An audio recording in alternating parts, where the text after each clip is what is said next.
आदमापुरातील बाळूमामांचा original photo, बाळूमामांची Kolhapuri चप्पल, बाळूमामांची भंडाऱ्याची पिशवी, त्यांची पालखी, त्यांचा पलंग आणि बाळूमामांचं आदमापुरात एकंदरीत वास्तव्य. हा व्हिडिओ तुम्ही नक्की पूर्ण बघा मित्रांनो.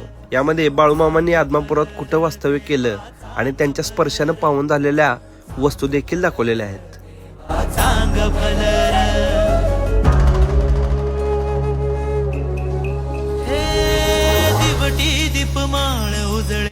त्यांची चप्पल, छत्री, काठी, भंडारीची पिशवी, परत हा पलंग, अशा वस्तू इथं आहे.